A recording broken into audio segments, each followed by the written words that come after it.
Moi, c'est Grace Ranzan, étudiante finaliste à LD Nutrition à l'Université anglicane du Congo. Ça fait 2 ans depuis que je suis étudiante à l'Université anglicane. Je vis précisément au campus et depuis que je suis au campus, j'ai décidé de faire le jardinage. Vu que ça nous aide d'être étudiants au campus, j'ai expérimenté ça dans ces quelques mois et ça m'aide.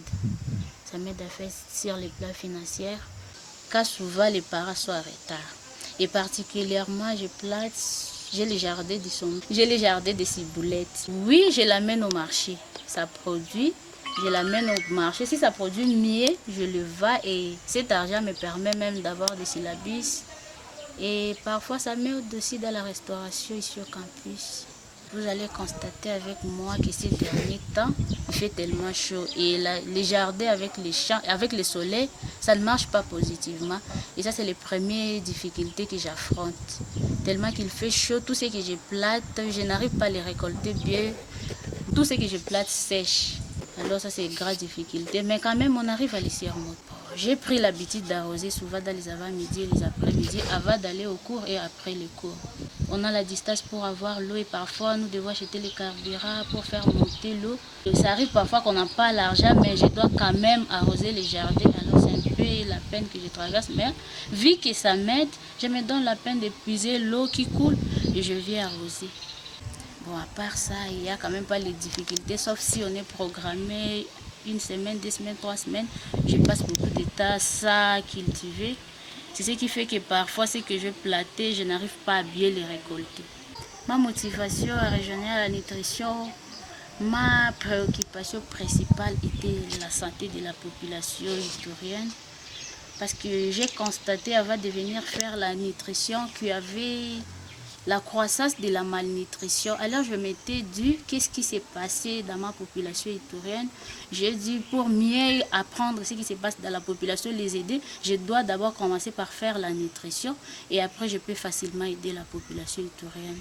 Aux jeunes étudiantes comme moi particulièrement, ceux qui font la nutrition, je vais leur demander donc la santé de la population iturienne, que nous les prenions comme notre priorité, et aux étudiantes qui ont des parties de terre qu'ils peuvent cultiver, ou les étudiants même, ne restons pas ça, faire quelque chose ou doit cultiver, parce que ce que nous allons planter peut aider même la population qui est dans les capacités.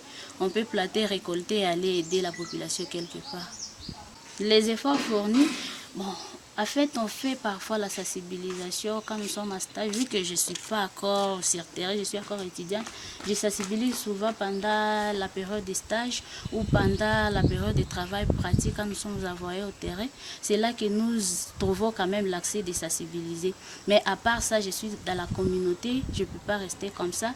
Là où je vois que la nutrition n'est pas bien prise, je pose quand même un acte par mes conseils souvent.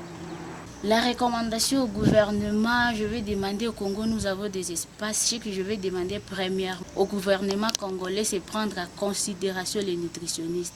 Parce qu'une fois que les nutritionnistes seront pris en considération, ils auront des idées à donner et cette idée peut aider la population qui demeure dans la malnutrition. Et à la population, je vais les conseiller d'avoir l'habitude de varier les aliments. Chez nous, en nutrition, on parle des 4 étoiles. Donc, il faut manger les protéines, la lipide, les glucides et les minéraux. C'est ce qui va aider. C'est ce qui va aider la population. Ce n'est pas question de l'argent, c'est juste question de volonté. Avec leurs moyens, ils peuvent mélanger les aliments.